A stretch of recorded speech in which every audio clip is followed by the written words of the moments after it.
So Drake he just did something. He made something new. I am Open Mike Eagle. I'm an underground guy. I live under a rock and I eat trail mix.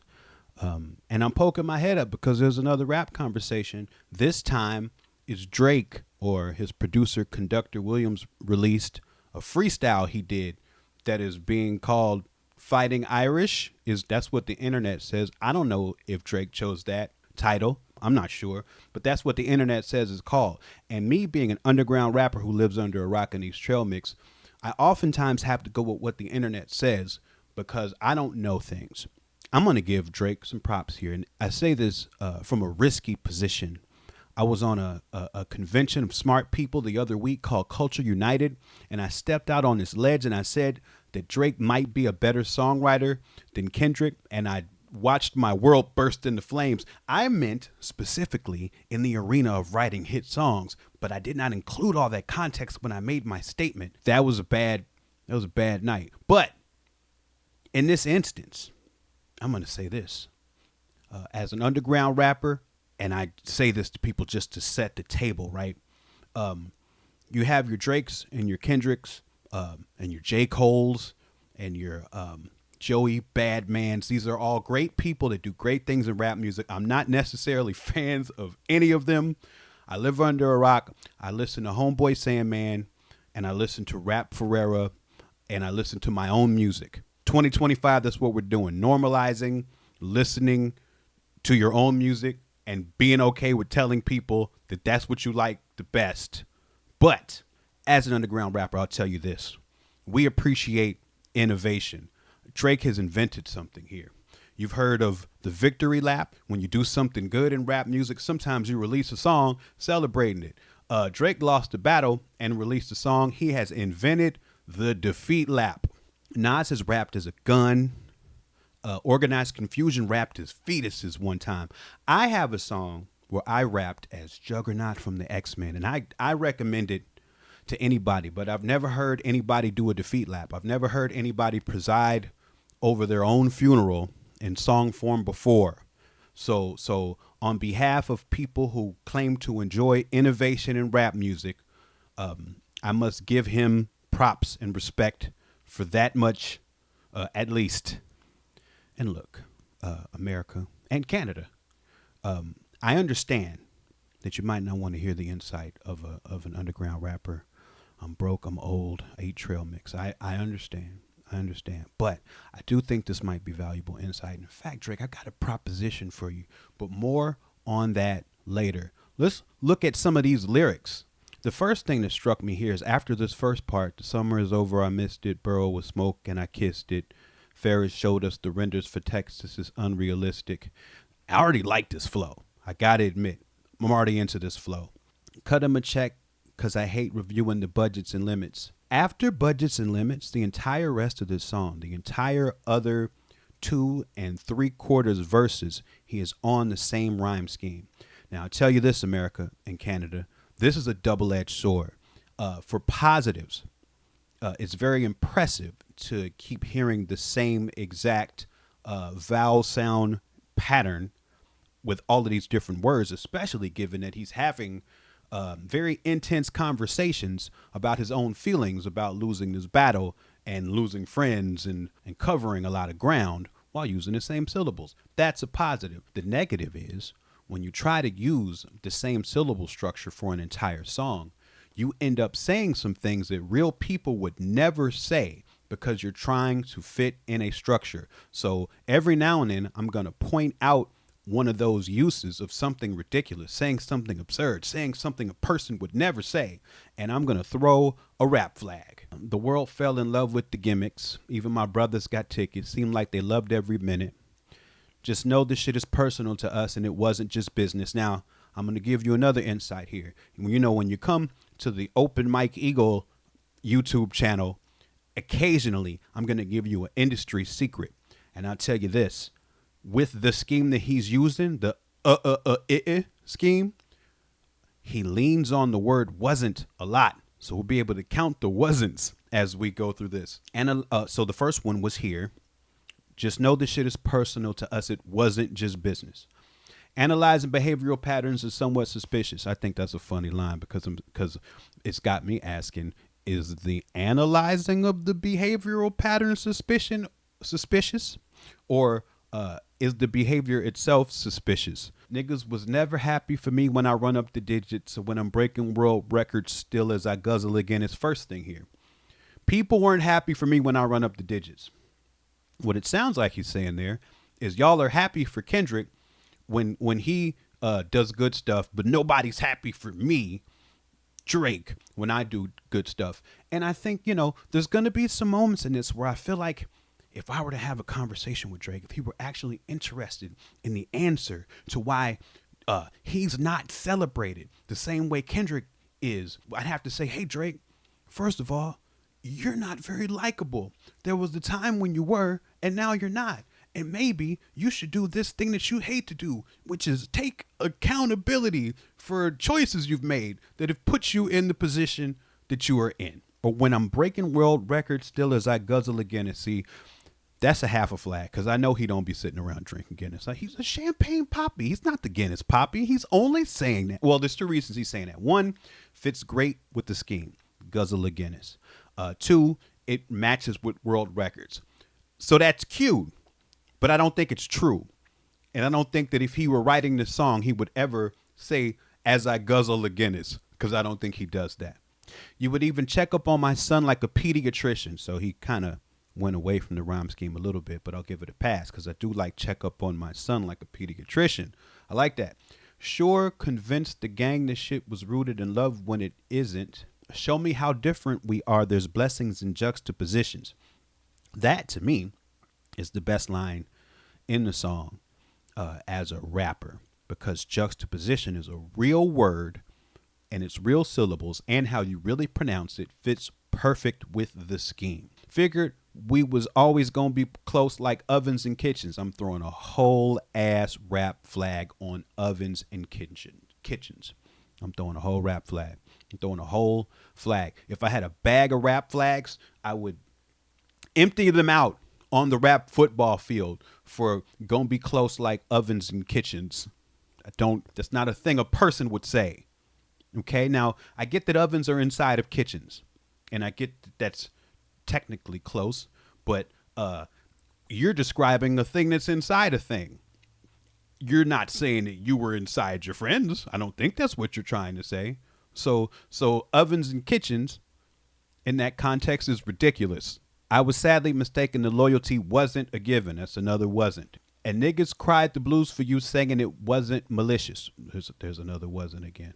Talking about we family. Well, I'm not the cousin to visit. I like that one. Cousin to visit. God forbid we ever got to tarnish your public image. Now, look, I'm going to throw a flag there, first of all. Now, look, I understand that the big hubbub about this whole song and it being potentially called Fighting Irish, and that was LeBron's, I think, high school team. And LeBron and Drake used to be friends. I think Drake has LeBron tattooed on him somewhere. And this whole thing is seen by some people as a threat to release some damning information about LeBron James.